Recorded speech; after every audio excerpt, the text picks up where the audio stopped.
Hey everyone, welcome to today's MSA webinar, Creating Zero Waste Events. I'm Joel McCower, Strategy Director at MSA, as well as Chairman and Co-founder of Trellis Group, which some of you may know by its former name, GreenBiz. MSA, for those who don't know, is the Music Sustainability Alliance, an industry consortium that helps artists, venues, and others to learn, innovate, and collaborate to tackle the climate crisis. Before we begin, a few housekeeping details. First, this webinar is being recorded and the recording will be available to review or share. A link will be sent to all registered participants probably within the next 24 hours. Second, you'll find the chat button at the bottom of your screen. Clicking on that opens the chat box. Feel free to do that and introduce yourself and say where you're dialing in from. The chat function is also how we'll be fielding your questions, which we'll get to later on, but you can feel free to ask them at any time starting right now. So with that, let's get going. Bands, venues, festivals, and others have been under growing pressure to decrease or eliminate waste from their operations and fans. Doing so takes a village: venues, food service operators, janitorial staff, waste haulers, and of course, bands and fans. And then there's a terminology. Are we all talking about the same thing when we refer to composting, recycling, reusing, and zero waste itself? So what does it take to create zero waste events? And is zero waste even the right terminology? Is it even possible? That's today's topics. Joining me here are four leaders who have been showing the way. Crystal Dreisbach is the CEO of Upstream. Jonah Geschwind is CEO of Green Disco. Mary McCarthy is the Vice President of Sustainability at Levy Restaurants. And Megan Tierney is Senior Manager, Live Events Sustainability at AEG. Welcome to all four of you. So to get going, I'd like to start to just go around the horn. I'm going to start with you, Megan, to talk a little bit about what you do in your organization and how that relates to creating zero waste, or at least wasteless events. Megan, you're on. Thank you, Joel. So my title can be a bit vague and ambiguous, but I manage sustainability for AEG Presents, which is the music side of our business. I work closely with our festivals as well as our venues, our music venues, and our tours as well. But my experience prior to AEG was really focused on remote operations and large-scale events. So I've spent majority of my time so far working with our festivals. And this is across all aspects of sustainability and across all departments. But as it relates to zero waste and what we're doing at our festivals, we've been, all across the board, from recycling practices to composting. We've started establishing some reuse systems over the last year or so. We also work with some partners to dive into more of the unique and hard to get rid of materials as well. So it's a little bit of an overview of what we do with AEG Sustainability. And some of those festivals are known as Coachella and Stagecoach, and just little guys that are growing fast. Talk a little bit about just sort of where you are and pick one of those in terms of how far you've gotten so far with the zero waste. Then we'll get later on into how you're doing it, but just give us sort of the state of the art right now. Yeah, I think when it comes to recycling, that's one that's always the bread and butter of any program. I think I've been really excited to see how we're taking even recycling to the next level by partnering with Conservation Corps and things like organizations like that are really helping us up the ante on recycling and get some cleaner streams. I've been really excited about our progress in composting, especially in back of house. This is something that's been happening out at Coachella now for years, but we've been taking some of the practices we've been doing at our regional festivals to work on the protocol of it, and it's been going really well. And that was something that we took to the desert this year, and it did even better than I think all of us thought it would. So I've been really excited about our composting, the progress we've been making there, continuing to work with food and beverage as well to really lock in our serviceware so we can start doing more front of house composting. Yeah, great. And one of the things you didn't mention yet is reuse, and that brings us to Crystal. So Crystal, talk a little bit about Upstream and how it's working in this field around events. Yes, hi everyone. Upstream is a nonprofit organization. It's been around for 21 years, and especially in the last 10 years, we've been very focused on reuse. Um, Reuse, from our experience and knowledge in this space, is the primary and gold standard for preventing waste, so that we don't have much to divert in the first place. And I'm excited to talk about how music venues and festival spaces actually represent one of the most important settings for building the future of reuse that we want to see, and making reuse the norm and not the exception.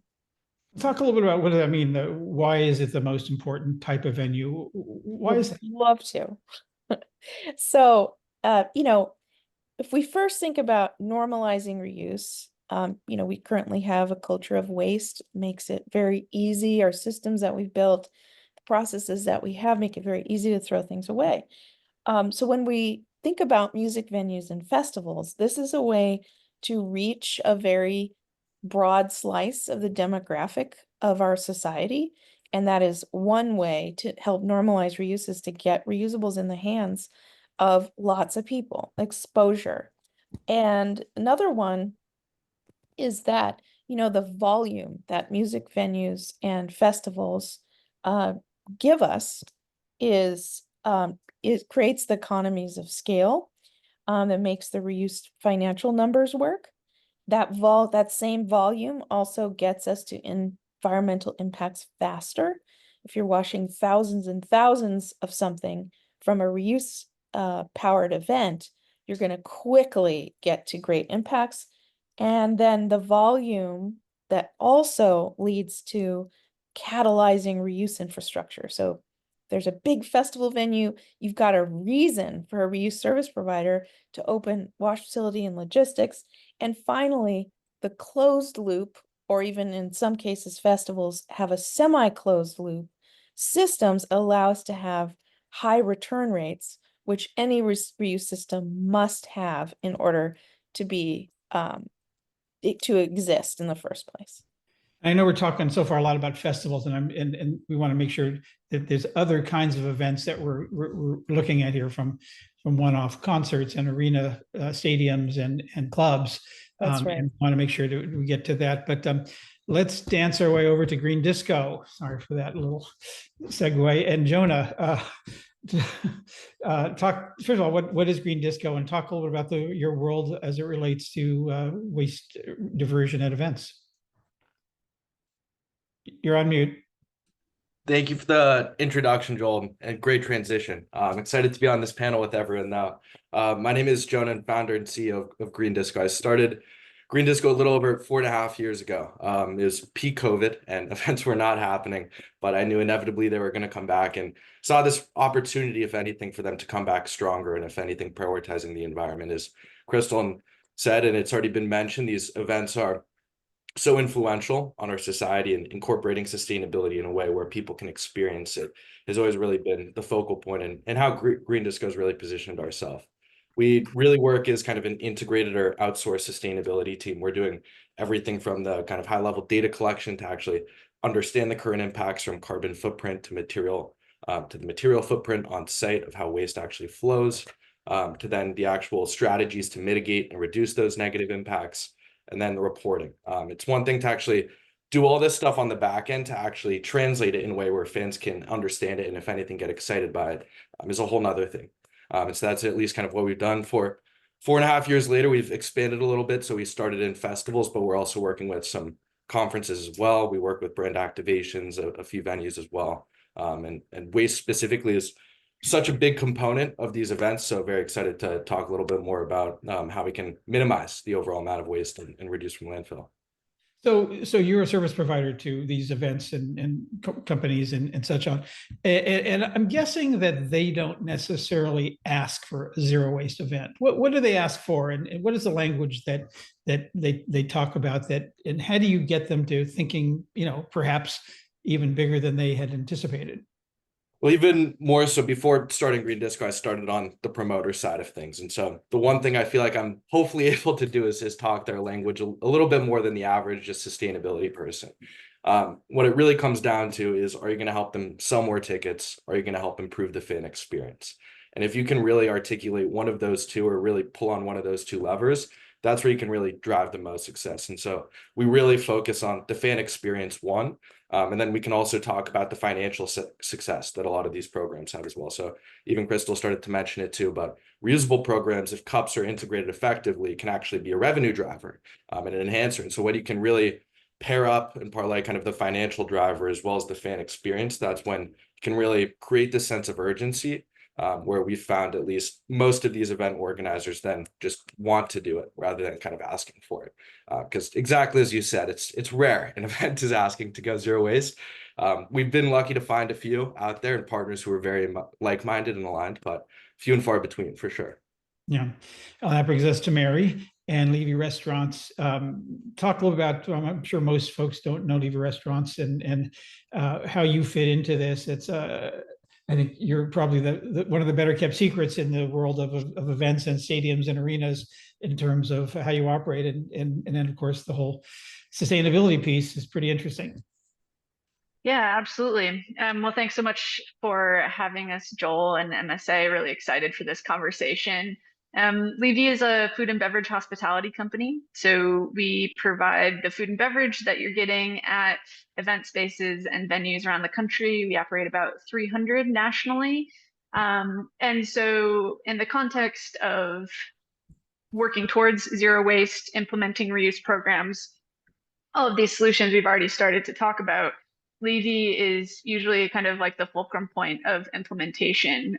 We are responsible for a lot of what comes into the venue and has the potential to either become trash or get diverted or get reused. And so we really need to work in close partnership with everyone else involved in the event planning to be able to implement these programs successfully. We operate over 300 venues and we have 300 different waste diversion plans because it depends on the infrastructure in a given city, what waste haulers will or won't accept, city and state regulations. And so while I wish we could just sort of have a consistent approach that we used everywhere, the reality is it's very bespoke. It's very tailored to what's going to be successful in different parts of the country. Well, you said the two magic words there, that it depends. And that sort of gets to what I want to talk to the whole group about, but sticking with you right now, Mary, in terms of, how do you navigate those 300 different, you've got city recycling or municipal recycling or waste diversion, you've got different staffs, sometimes different levels of culturally within the region. You've got the coastal or the area, big cities versus the country. You've got perhaps working the restaurants, there may be a lot of non-native English speaking workers who don't necessarily, there's communication issues. How do you navigate that? And talk a little bit about what you find that's working and how, how to make this less bespoke, I guess, than it already is. Yeah, I think honestly, I'm not sure we'll get to a situation until we have federal legislation around waste management and reuse where we will have consistent approaches, although I would be the biggest fan of that because it would make my job much easier.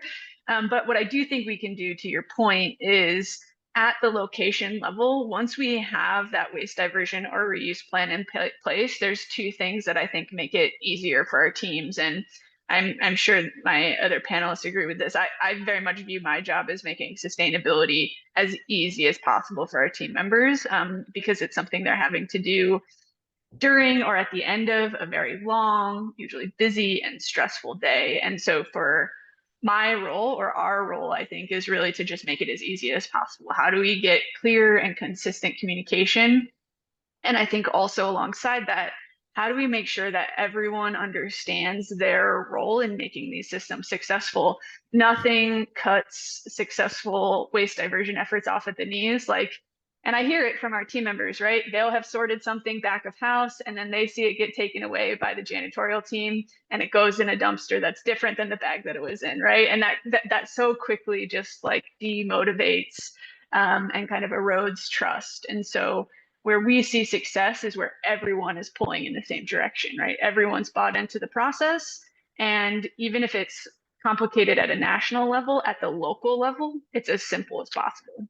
Yeah, you talk about things being bespoke across 300 or so venues, but at the same time, they're basics that are common to every one of these. And I guess, how do you, and everyone learns from everyone else, or at least potentially can learn from everyone else.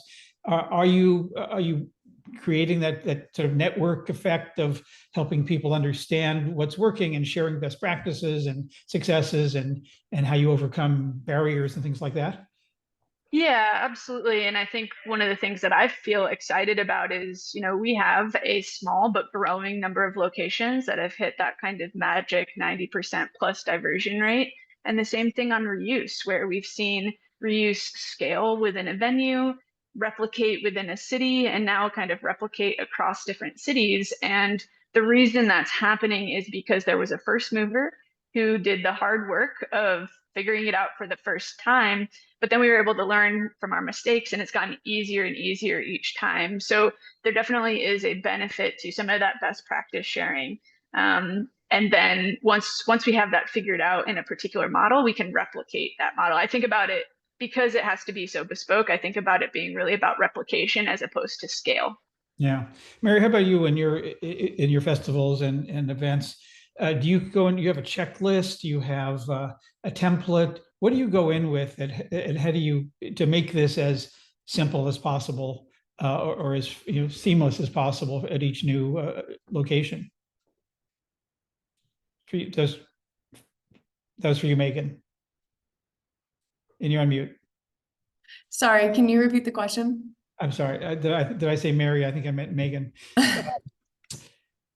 Either haven't had enough caffeine or too much. We'll see. But how do you, when you go into a Coachella or a Stagecoach or any of the other events, maybe some of the smaller ones that aren't as established, do you go in with a checklist or a series of expectations or a series of goals that you bring to each one? In a way, yes, but I agree with Mary that it is different depending on the location that you are. What we've been trying to do, especially across the Golden Voice regional festivals, is find systems that more or less can be replicated. And I think replicated from the bigger picture. So some high level things and the basic structure of the thing is the same so that people know what to expect, and it helps with the education. As Mary said, getting everybody to move in the same direction is one of the two hardest parts of making any of this happen. And so the more that it can be replicated, the more people recognize it. What I will say then is there are definitely pieces of this that we, for each specific festival, both because the way that this is talked about at each festival can be a bit different, the way that it's shared based on the aesthetic or just the overall, personality of the event, that might look a little bit different. And then the other thing is just the infrastructure that's available. Sometimes we have, sometimes our compost hauler can accept things that other locations can't, or sometimes we have other resources that are available to us in some locations that aren't in others, even when it comes to sourcing our waste bins and what that looks like.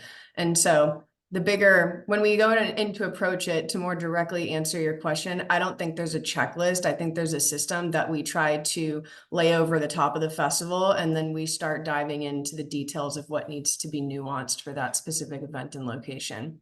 And I think that's the same thing for our venues as well. A venue in Boston probably isn't going to have as much recycling infrastructure or potentially space if it's an older venue compared to something that has been recently built out here in California. Yeah.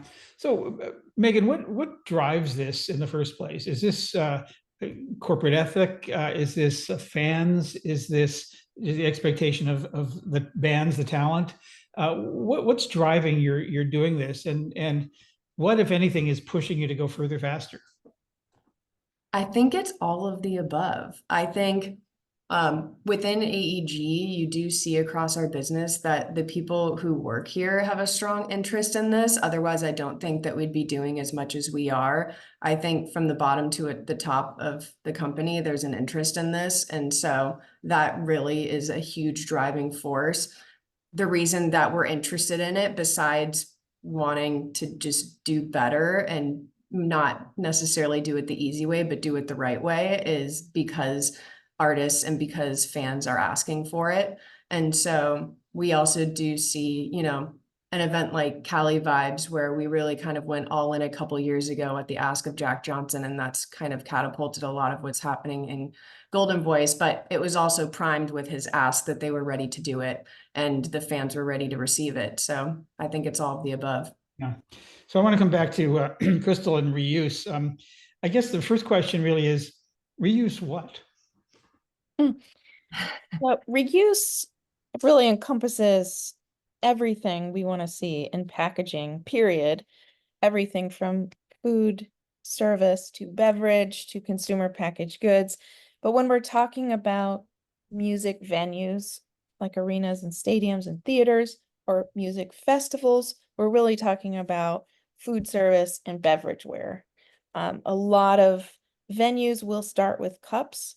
It's kind of one of those things that they buy the most of. So you're going to see, you know, it's a little bit easier to procure one type of vessel than it is a whole broad range of vessels that you maybe don't procure as many of. And so it's just such a great starting point.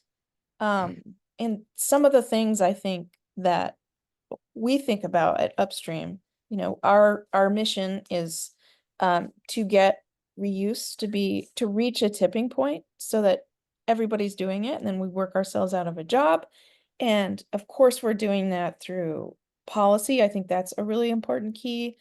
We used to work a lot at the local level, and we're seeing more and more and more localities passing laws that are going to help facilitate reuse. We're working right now mainly at the state level in extended producer responsibility laws. I think the sixth state just passed one. It's very robust.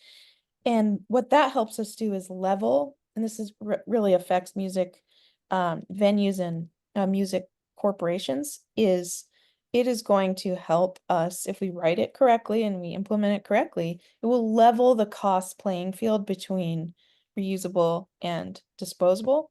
And it'll get some producer dollars in there to help fund the infrastructure that's so desperately needed. At the Yeah. same time, we get really excited about just sort of snuffing out tactical barriers to the systems change that we need. That's the stuff that everybody finds the hardest, and I Yeah. find the most fun. That's what I wanted to talk about, because of all these things that we're talking about. I mean, we know about recycling. There's a bin versus that bin. We know about composting, perhaps. Again, it's a bin. But reuse is a very different animal and requires not just a very different habit on the part of the consumer, the fans, but also the back of the house, a whole different kinds of systems, and it is a systems approach. So what are you learning about how to make that transition more effective at both ends? I really like the way you said that. I say that a lot, that reuse is not a product, and never.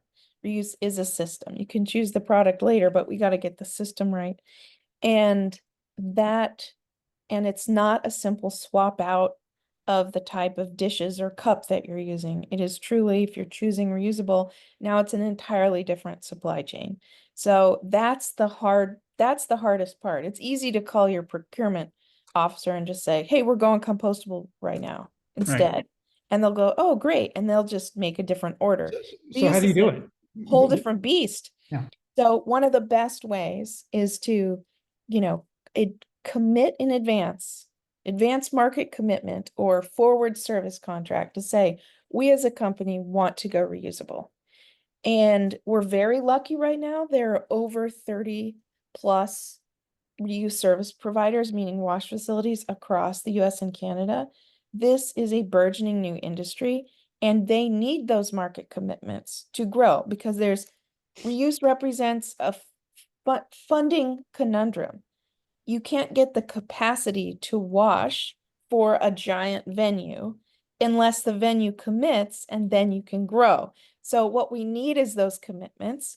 And the reuse service provider who's expert at this and is just waiting for those contracts, just waiting to grow, could take that commitment to the bank or to an investor and establish in that locality reuse service infrastructure, the wash facility, the logistics, the staffing that then the entire community can use. And now it has become a utility in that community. So that's what it takes. So that's the infrastructure piece. What about the fan habits and getting them involved? And because they obviously reuse only works if people return things for reuse.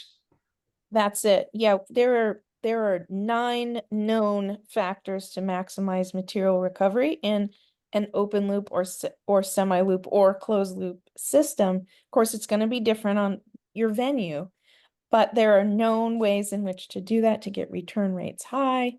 And here's something provocative that I'd like to say, which is that, there's supply and demand, and we cannot wait for consumers to demand something before corporations do it. Sure. The corporations have a responsibility to be the supply, and that's what drives human behavior. I'm going to go out on a limb here and suggest that Upstream already has something that you can share that has those 9 insights about. Maybe you can put a link into the chat there. Jonah, let's talk about sponsors and exhibitors, because I'm sure that's another point, because they like to bring stuff. Whether it's the stuff that they hand out, of which they don't hand out all of it, and of which some of it just gets discarded right away. So adding to the waste, and it just, there's a lot of issues there. I know at our Trellis events we've had to grapple with vendors and just laying down the law. What are you finding works in terms of working with sponsors and exhibitors to sort of break the old habit of just having merch and stuff to hand out? It's tough, and it's definitely a brand by brand or sponsor by a sponsor basis, I would say. I'd say the main way that we just really approach the entire situation is understanding that these sponsors are a key financial driver for these events, and these events would not exist without these sponsors. And understanding their importance just in the existence of these events, you can really then start to approach it from a more sensible and realistic way of how you can actually engage them to get involved with actually making these changes. The way that we've always approached just sustainability at events too is the fans to some extent are willing to pay for it, but there's only so many and they're only willing to spend so much. The event organizers have budget for sustainability, but if it's there, it's usually towards the bottom and there's not too much. So we really do need to engage this sponsorship capital because they are the biggest spender at the event space. They're making up over $60 billion of spending a year. And this is money that can really transform the industry. The way that we've really always kind of taken an approach has been much more one-off. And I would say really trying to suit a brand in their typical giveaway, I would say, in the sense that they want to give away product or have people engage with their product. Try to find other ways for people to engage with the feeling. And I would say kind of make it more of a sustainable activation. So we've done everything from actually making the entire brand activations for Sierra Nevada or Tom's of Maine made out of entirely recycled and reclaimed materials, taking old doors and using them as tables, over 120 cedar fence plank woods from landfills, over 6 windows, and actually making a fun, engaging activation that fans liked. And actually we're playing Jenga on the different doors that were used as tables. The one approach that we're taking this next year, which I'm really excited to trial, is the idea of what we're calling kind of a green fund. We're trying to engage all the existing sponsors to essentially give an additional pool of capital to really then create this overarching sustainability fund that incorporates and engages every single sponsor of the event. As everyone on this panel has kind of said and agrees, it really requires everyone. It requires everyone's buy-in, everyone to be involved. And the idea of this green fund is really going to be used to underwrite all the different efforts. And so can get the brand's visibility on green team t-shirts, on the actual waste stations, on water bottles or the actual cans. And so really finding ways to incorporate brands where they can make this meaningful or genuine progress on site while also still getting their objectives accomplished in that marketing sense. Definitely say similarly, it's a slower process with brands, but you can find the ones that are more willing to kind of find these unique ways to engage fans. Yeah. Megan, I'm guessing that there are some disincentives built into the status quo that you have to overcome. For example, venues make money selling water in disposable containers. I'm just curious, what have you come up against that you've, had to figure out how to move past those, I guess, perverse incentives in some respect to get to your waste diversion goals? We haven't run in from like that aspect, like a direct partnership. If we have a partnership with a water bottle brand, or like you said, the venues are making money off of water, we actually haven't received any or too much pushback on that from the side of our venues. I feel like people and the people that are working for AEG, they understand that this is something that we should do and we want to do, and we have to find other ways to work around it. Same thing with, when we do go reuse in a venue, we have found ways to financially have it make sense and make the numbers work out. We've been working with our cup across our festivals and our venues. And so we've successfully implemented at many venues at this point with our cup, and pushback on money lost from water bottles hasn't seemed to be an issue so far. Our cup is a reuse system that has the washing stations that Crystal was talking about.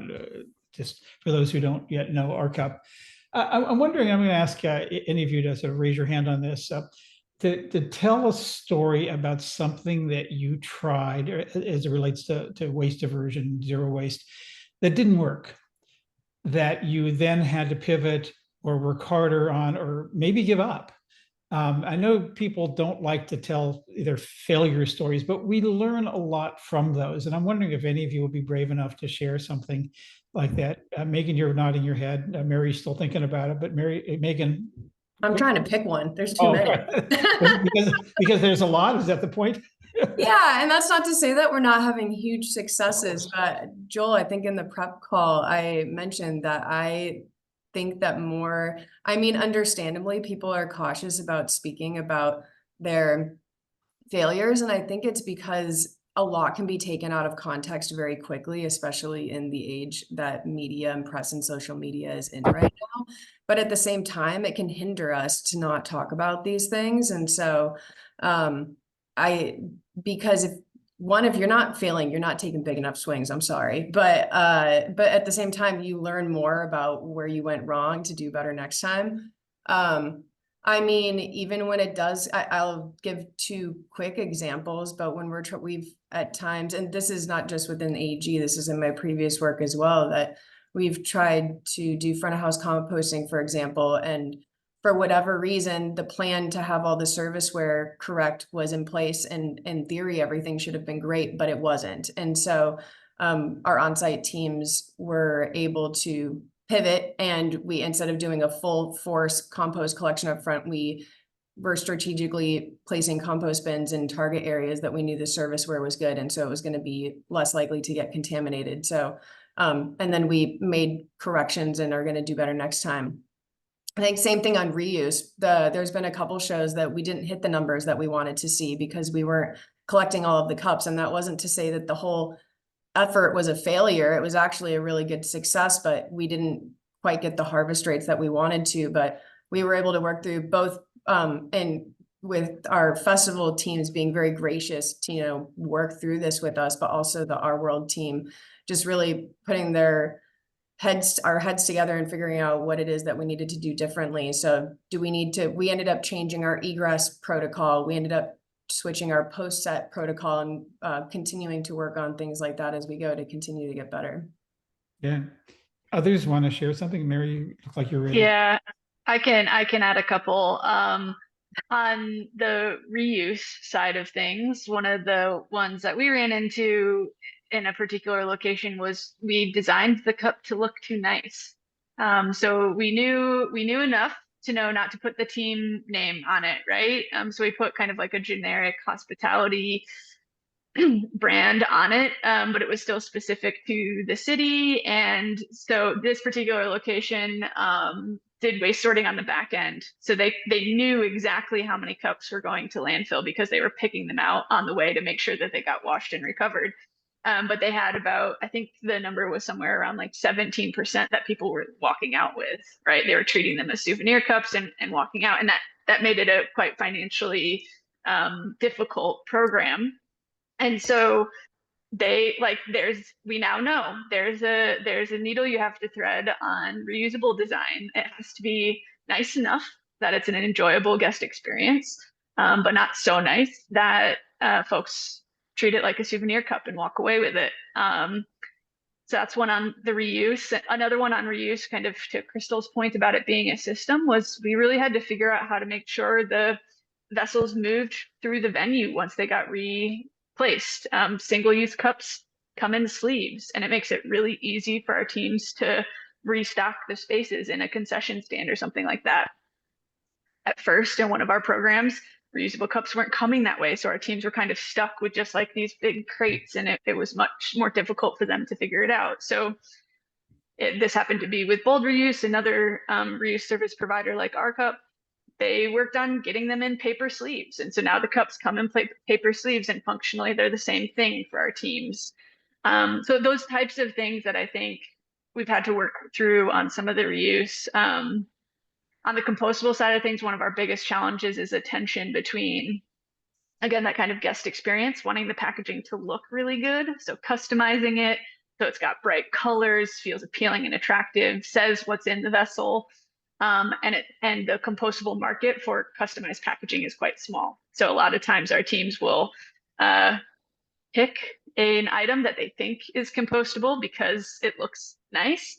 And we've spent a time talking as a group previously about the challenges of greenwashing, and they're misled, right? They're told something has an end of life that it doesn't, and then we have to deal with a very angry composter on the backside of that.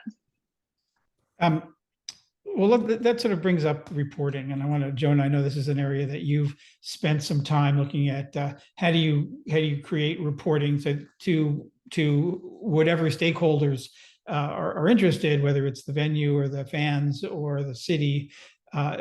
What are you learning about reporting on waste diversion in general?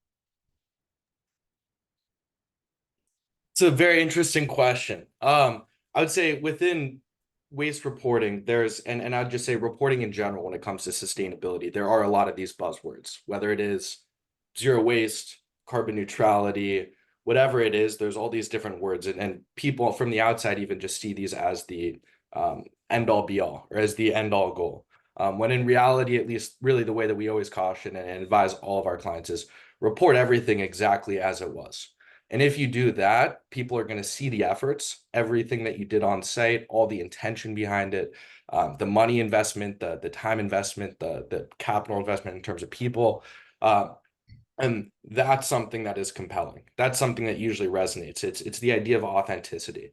We always take a very data-driven approach because you have to have the numbers to actually say everything as it was.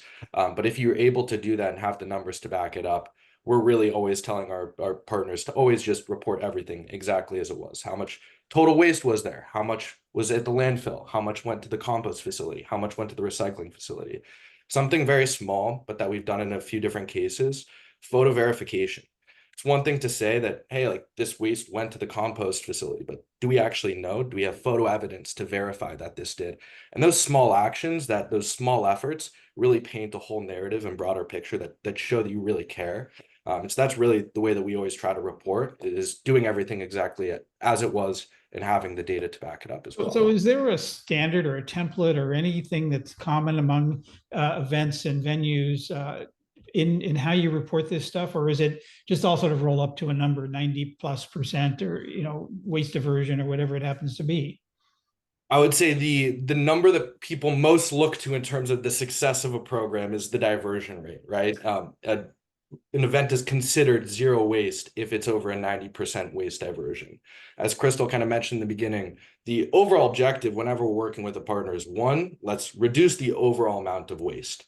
There's ways that we can introduce reusable systems where we can just eliminate any waste from the event at all. The second step, if we're not able to do that, is then how can we reduce waste to landfill? And that's when we start to integrate compostables, reusables. So there's not, I'd say, there's not the general reporting standards like there are with kind of carbon accounting in terms of like a GHG protocol or things like that. People mostly look at the diversion rate. We always look at the waste per person per day as the main important metric. How much waste is actually generated per person per day? That's what you can benchmark against other events, as well as then secondly, the diversion rate. And that's at least how I think how you get a holistic idea of how an event's actually doing with the waste management program. I agree with Jonah. Jonah, I think as we've started to introduce reuse, we've also started to look at how much waste reduced or increased year over year, just as because if you're introducing recycle, or if you're introducing reusable cups, you're obviously going to be decreasing your recycling. So then therefore you're going to be decreasing your diversion rate. Yeah, and then that's a sort of another perhaps perverse disincentive here around you're doing less recycling, and people say, "Oh, you recycled less this year than last year," but you're actually doing more in the reuse side, so it's complicated. There's a concept of true zero waste, if we're going to use the term zero waste, and it's hard to do because there are a lot of assets. Obviously, a venue is different because most of the time everything it stays there all the time. For festivals, there's a lot of assets that are reused event to event. So, but that concept of including your weight of avoided waste by reuse is something that we can start including in this larger diversion picture, similar to donation amounts. I want to get to some of the great questions coming up, but Crystal, go ahead. Oh, I just wanted to add that there are things you can actually do on the front end as well before you have the event or the operation and start reporting. One of the roles that upstream is helping to serve in this sort of system orchestration is we are writing model RFPs for different applications. So a sports stadium or event venue. There are certain levels of return rate, for example, or certain materials that help you get to your environmental payoffs and your economic payoffs faster. And, reuse is a little bit of, it's a new industry. It's a little bit of the Wild West out there. And we can help by bringing in the standards for reuse that we all want to see, so that, are we actually meeting our sustainability goals? So some of that, and then on the back end, our chart reuse software is something we use to help evaluate how reuse is going at any, in any given application. So we can, we take a lot of things into account, not just waste and carbon, but also economics and the water usage and all of those kind of things. One of the things we haven't talked about yet much, and you've alluded to it, Mary, is food waste. That's understanding that it depends. How are you finding the ability in various communities to divert food waste into hopefully useful food for those who need it, or compost or something else? Yeah, food waste reduction is a top priority for us from a sustainability perspective. Anything else we do on our other sustainability pillars, like plant forward menu design or sustainable sourcing, if that food's being thrown out, we've missed the mark. And so it's really where we need to start. It's also, a lot of the things we're talking about cost money. Food waste reduction is really not one of those. It's a pretty easy to implement and impactful solution. Sort of working through the framework we've been talking about, reduction first, right? So for us, that means how can we just get as accurate as possible about how much food we're going to need to serve? We have a data and analytics team. It's actually really impressive for a baseball stadium, for example. They could tell you based on the time of year and the weather, the team that's being played, and what inning, how many hot dogs you should cook, right? So we have that information. What we need to do is make sure our teams are actually following them, because what happens is, it's an hourly team member, they might be new to the role, there's a line in front of them, they get stressed and they just throw food on, right? And so there's that kind of mindset that has to sit alongside the behavior. That being said, overproduction in our industry is somewhat inevitable. And no matter how good our data and analytics teams get, there's always going to be a margin for error or things you can't expect. And so we need to have the diversion streams in place. Food donation, right? Getting that food to our community members in need is the very first one that we should prioritize. For us, the big shift and need for education is around prepared food. So our teams for a long time have been dialed in on donating packaged food, right? They know if something's about, getting close to expiring and we can't use it, we should donate that.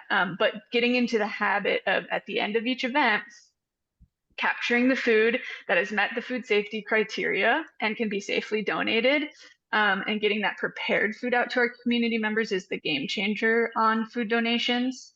And then if it can't meet that food safety criteria, then it's things like a compost program, or in some locations, we have an animal feed program where we're getting food scraps to a local pig farmer, that type of thing. But all of that, I think, is really a mindset shift about the same way we've been talking about all of this, really getting our team members to think about food as a resource that we need to be responsible of how we treat it. Yeah, and it's Crystal said, the food waste hierarchy is always important. And Megan, I'm guessing you have a lot of experience in food waste diversion as well. Yes, I do. It's something that we, especially in California, all of our venues of a certain attendance, I believe it's over 2,000, they're all engaging with it. But more so than at the venues, is the festivals is where we see a lot of our food waste. And so all of our festivals have a food donation program. I'd agree with Mary, the produce, the packaged food, the dry goods, that's definitely easy. Catering is another area for staff catering that we really, I wouldn't say it was easy at first, but we definitely have that one on lock now. It's a really, it's a safe protocol and practice that they're basically operating a kitchen. And so it's a bit more straightforward. The area that we're definitely doing and we're working, but we're still working through to improve it, is the prepared food coming from vendors. We do work with a partner down in Southern California called 3 Squares that's definitely helped us with that, having people that are regularly engaging with the vendors, especially as it gets close to the last day of the show, that are going around and collecting it from basically being the middleman between those food vendors and the food and bev department. And then our receiving partner kind of is helping to keep the food within safe constraints, but we're still able to get it up and out of there in timely fashion. And are you using a food recovery service? How do you do that?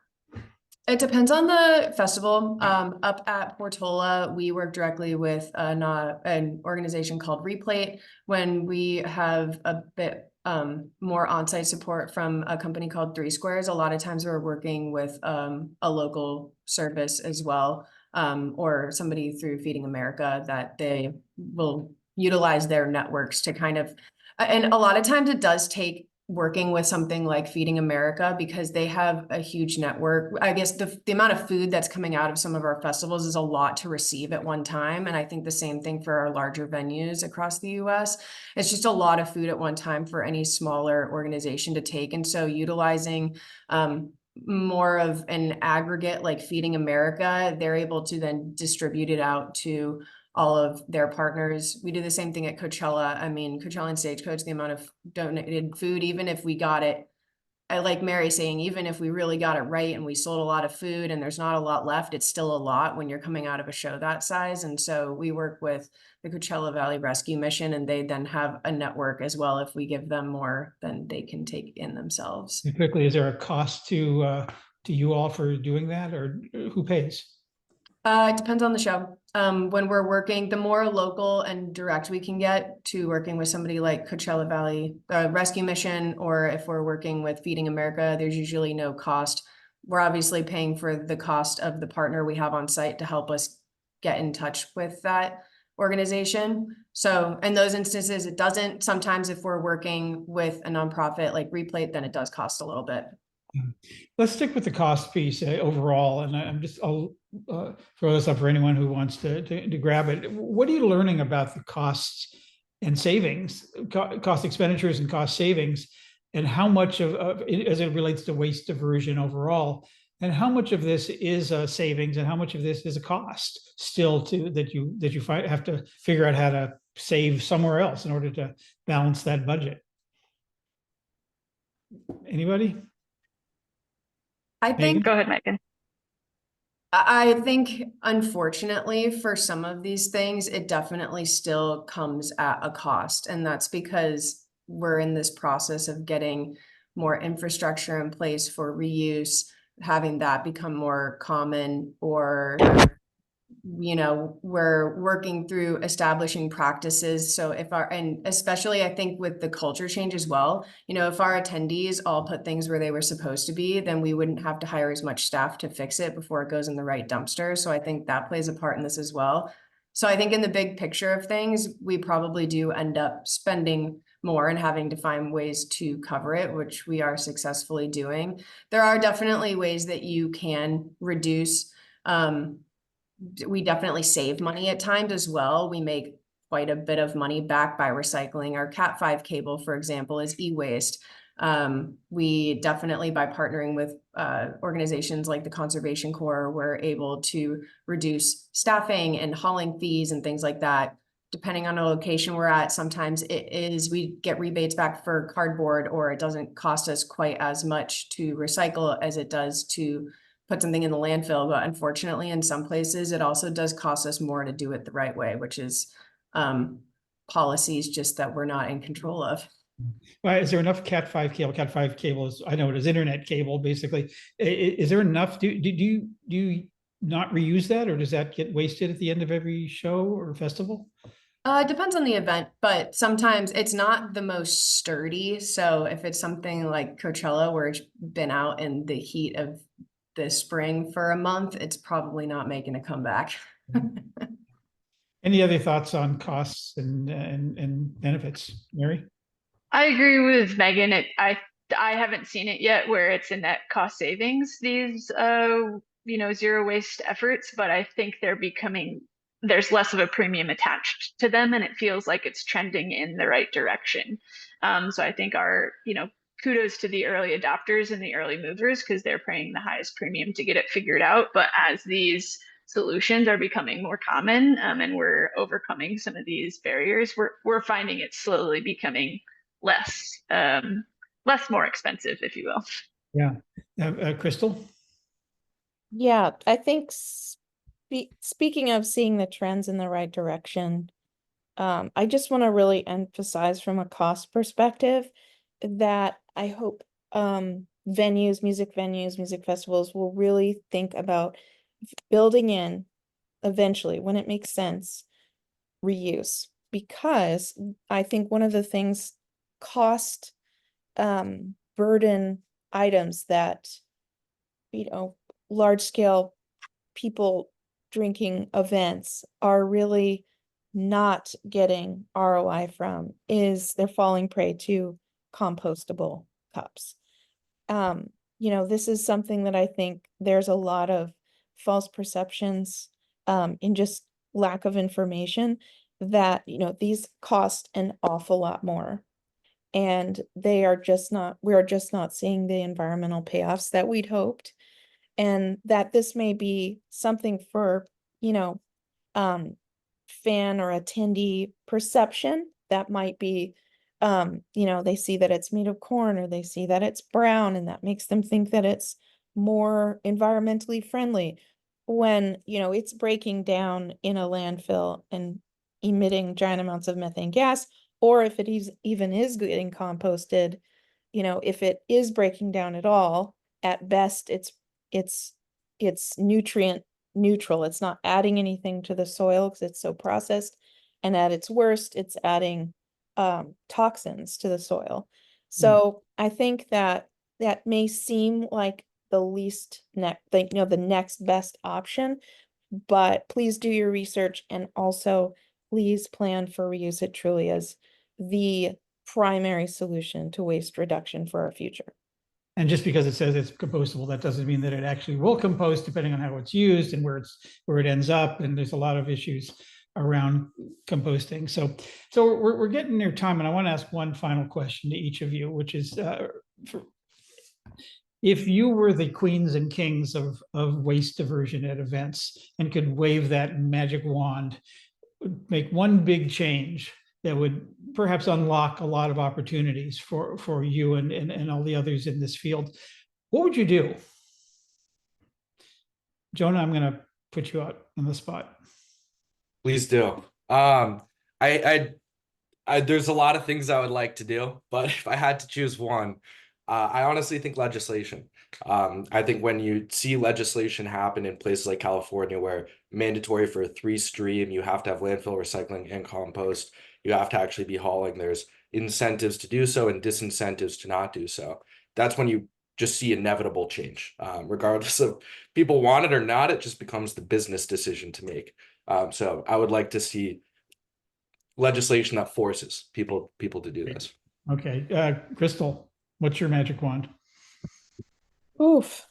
I think that, again, forward service agreements, commitments, we've seen early adopters. We need that next tranche of stadiums, event venues that are ready to go and see what their peers are doing and see the benefits to sign up for that, because that is what is going to help build the infrastructure.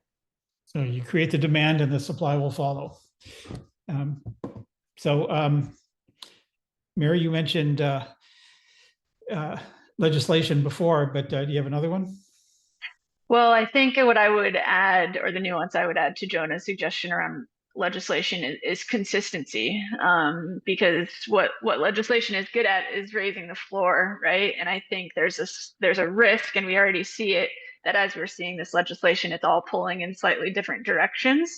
But you could imagine consistent legislation would mean that a guest is seeing the exact same bins every time they go to a different location or a different venue, and that's going to help us with the behavior change and reduce the burden on back end sorting. So I'm going to second legislation, but add that nuance. Like that.